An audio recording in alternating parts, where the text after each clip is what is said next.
ভয়াবহ প্ৰদূষণৰ কবলত গুৱাহাটী মহানগৰী অন্যতম কাৰক ডিজেল আৰু পেট্ৰল চালিত বাহন আহি আছে সুখবৰ চিনাকি মহানগৰীৰ এয়া দৈনন্দিন ছবি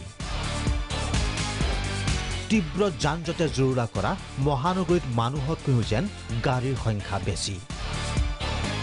ডিজেল আৰু পেট্ৰল চালিত এইসমূহ বাহনৰ পৰা নিৰ্গত ধোঁৱাই ভয়ংকৰ ৰূপত নিঃশেষ কৰিছে পাৰিপাৰ্শ্বিক বাতাবৰণ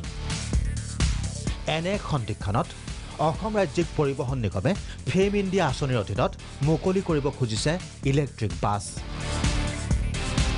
প্ৰথম অৱস্থাত 15খন বাহনে আগবঢ়াব সেৱা এখন বাছ ইতিমধ্যে আহি পাইছে গুৱাহাটী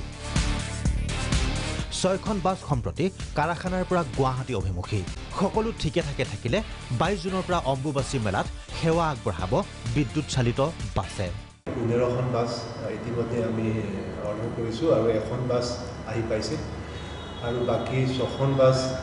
আহি আছে যদি আমি সময়মতে যদি পাওঁ আমি চেষ্টা কৰি আছোঁ যাতে কামাখ্যা অম্বুবাচী মেলাৰ আগে যদি আমি বাছকেইখন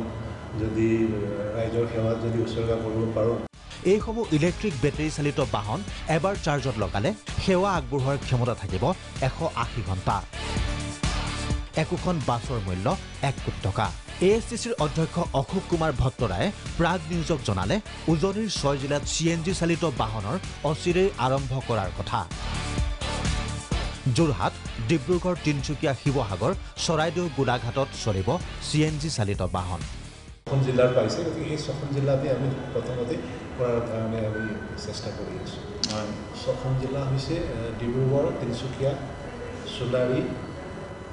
গোলাঘাট যোৰহাট ডিজেল আৰু পেট্ৰল চালিত বাহন প্ৰদূষণৰ এক অন্যতম কাৰণ কিন্তু মহানগৰবাসীৰ বাবে এক সুখবৰ গুৱাহাটী মহানগৰীত অচিৰেই চলিব ইলেক্ট্ৰিক চালিত বাহন 15খনকৈ বাহন ইতিমধ্যে অৰ্ডাৰ কৰা হৈছে আৰু সেইকেইখন বাছে অম্বুবাচীৰ পূৰ্বে মহানগৰীত সেৱাত নিয়োজিত হ'ব যেটো কথাই প্ৰত্যেকজন মহানগৰবাসীকে কৰি তুলিব